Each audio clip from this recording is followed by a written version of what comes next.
Assalamualaikum warahmatullahi wabarakatuh. Rekan-rekan pembelajar muda akuntansi dimanapun kita berada.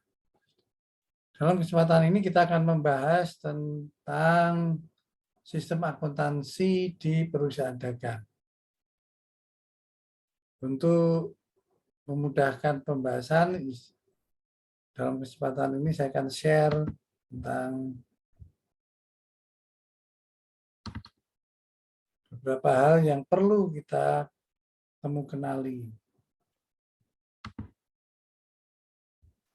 Yang pertama, kita perlu memperkuat pemahaman kita bahwa ada keterkaitan yang sangat kuat dan erat terkait dengan entitas atau perusahaan jasa dan entitas dagang. Ini di mana pengetahuan akuntansi di entitas jasa juga diterapkan di akuntansi entitas dagang. Nah, namun demikian yang membedakan antara perusahaan jasa dan perusahaan dagang adalah transaksi yang terkait dengan barang dagang. Maka ketika bicara tentang perusahaan dagang, sebagian besar buku teks akan membahas tentang hanya barang dagangan. Namun demikian, sebenarnya di perusahaan dagang juga membutuhkan pengetahuan dasar akuntansi yang ada di perusahaan jasa. Ini gambarannya, ya, bagi bangunan bertingkat, satu bangunan yang membutuhkan fondasi pengetahuan fundamental yang sama. Oke, terkait dengan sistem akuntansi di perusahaan dagang, dapat diklasifikasi minimal ada dua isu. Isu yang pertama adalah terkait dengan ragam transaksi barang dagang, di mana pada dasarnya ada dua kelompok, yaitu transaksi yang terkait dengan pembelian barang dagang, dan kemudian dari pembelian barang dagangan itu juga bisa dijabarkan ke beberapa subtransaksi, misalnya transaksi pembayaran biaya angkut pembelian kalau itu ditanggung oleh pembeli. Kemudian ada potongan pembelian atau diskon pembelian. Kemudian atau ada retur pembelian, itu juga bagian dari ragam transaksi yang ada di pembelian. Nah, setelah beli, kemudian barang dagangan tersebut masuk gudang, kemudian barang dagangan itu dijual. Dikaitkan dengan ragam transaksi di penjualan, itu juga ada beberapa subtransaksinya yang berkebalikan dengan pembelian. Kalau di pembelian kita memperoleh potongan pembelian, kalau di penjualan kita justru memberi diskon atau potongan penjualan. Nah, kemudian di sisi yang lain kita perlu tahu tentang sistem pencatatan atas barang dagangan, di mana di banyak buku teks biasanya yang dibahas ada dua, sebenarnya banyak. Yang kita bisa merancang sesuai dengan kebutuhan organisasi. Ya, karena kita ingat akuntansi ada sebuah teknologi untuk menghasilkan informasi keuangan. Di situ ada sistem perpetual dan sistem periodik. Nah, kita perlu tahu sekilas tentang bedanya sistem perpetual dan sistem periodik. Di sistem perpetual, pada dasarnya dengan sistem perpetual, setiap terjadi transaksi yang terkait langsung dengan barang dagang dicatat di akun persediaan barang dagang. Artinya kalau beli ya dicatat di persediaan barang dagangan, di debit.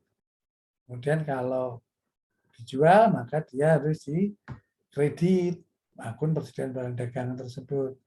Nah, sistem ini sering disebut dengan sistem kontinu, artinya apa?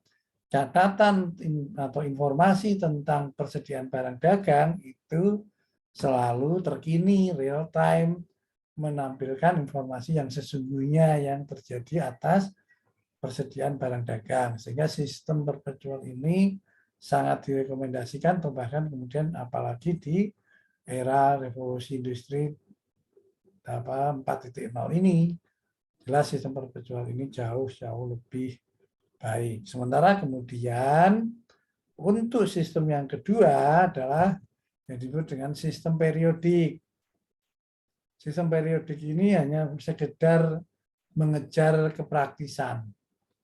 Bayangkan saja seperti department store yang ada di virtual background saya, itu punya banyak barang dagangan.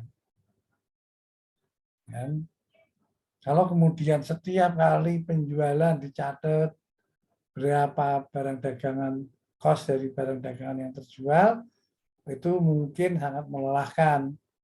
Ya, kemudian perusahaan atau akuntansi memberikan ruang bahwa bisa dilakukan pencatatan dengan sistem periodik, di mana ide dasarnya adalah setiap terjadi transaksi terkait dengan barang dagangan tidak langsung dicatat di akun persediaan barang dagang, tetapi dia dicatat di akun-akun nominal, khususnya untuk pembelian barang dagang. Kalau penjualan hanya tidak dicatat sebagai pengurang persediaan barang dagang.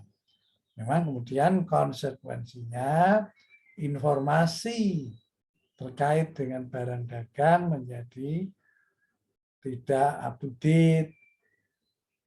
Ya, namun demikian pada akhir periode atau secara periodik dilakukan penghitungan atas barang dagang tersebut. Jadi dengan demikian sistem periodik ini intinya adalah hanya mengejar kepraktisan. Di era RI 4.0 ini tentu harusnya mulai ditinggalkan, terutama kalau kita misalnya menggunakan IoT ataupun machine learning dan sebagainya, mungkin sudah nggak perlu lagi. Namun kita harus ingat bahwa di fakta itu di fenomenanya adalah masih cukup banyak entitas yang masih menggunakan sistem manual.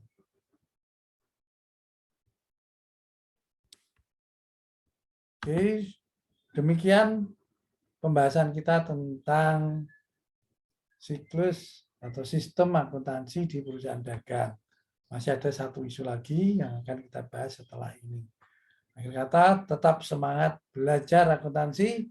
Akuntansi itu logis dan mudah. Assalamualaikum warahmatullahi wabarakatuh.